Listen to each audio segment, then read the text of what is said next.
हम पढ़ेंगे 8वीं कक्षा के लिए नई हिंदी भारतीय किताब की एक कविता भगवान के डाकिए। भगवान के डाकिए के कवि रामधारी सिंह दिनकर। कविता इस प्रकार के हैं।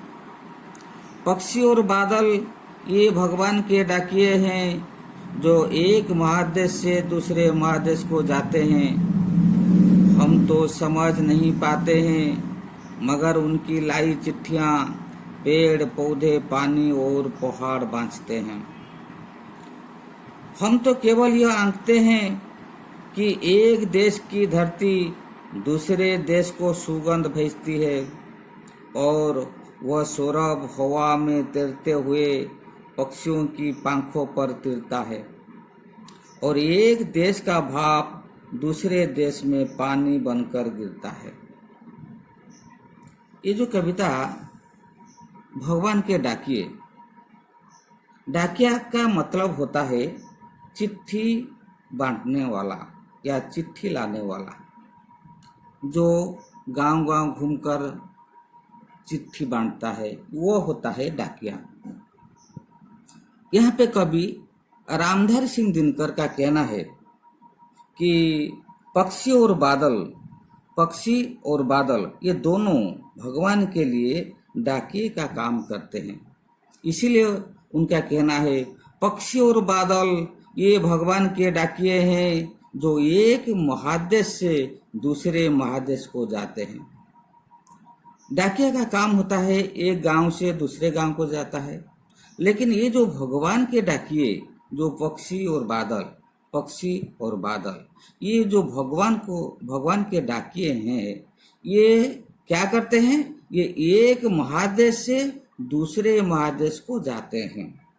जैसे डाकिया घर घर में चिट्ठी पहुंचाता है और अपने से दूर रहने वालों की कुशल मंगल की सूचना भी देता है, ठीक उसी प्रकार पक्षी भी एक महादेश से दूसरे महादेश तक उड़ उड़ कर जाते हैं। तो इसीलिए उनका कहना है कि एक महादेश से दूसरे महादेश को जाते हैं। कौन जाते हैं? ये पक्षी और बादल। ये जो पक्षी और बादल ये भगवान के डाकिए हैं, जो क्या करते हैं? एक महादेश से दूसरे महादेश को जाते हैं। तो कवि क्या कहना है? हम तो समझ नहीं पाते हैं, मगर उनकी लाई चिट्ठियां पेड़ पौधे पानी और पहाड़ बाँचते हैं। तो कवि क्या कहना है? उनकी जो चिट्ठियों को हम नहीं समझ पाते हैं। हम तो समझ नहीं पाते हैं, मतलब जो चिट्ठियां हैं भगवान के डाकिए के द्वारा जो चिट्ठियां लाई जाती है, वो चिट्ठियों को हम नहीं पढ़ पाते हैं, हम नहीं समझ पाते हैं। और रामधारी सिंह दिनकर का कहना है किंतु उनकी लाई चिट्ठियां पेड़ पौधे पानी और पहाड़ बाँचते हैं यानी पढ़ते हैं। मतलब हम तो मनुष्य नहीं पढ़ पाते हैं, लेकिन पेड़ पौधे पानी और पहाड़ पढ़ पाते हैं। तो ये कवि का कहना है। तो कवि का कहना है जब जैसे जो दूर से रहने वालों की कुशल मंगल की सूचना जब डाकिया देता है, उसी प्रकार पक्षी भी एक महादेश से दूसरे महादेश तक उड़ उड़ कर जाता है, और वहाँ पे एक देश की कुशल मंगल की सूचना दूसरे महादेश तक पहुँचाता है। लेकिन ये चिट्ठियों को हम नहीं समझ पाते हैं।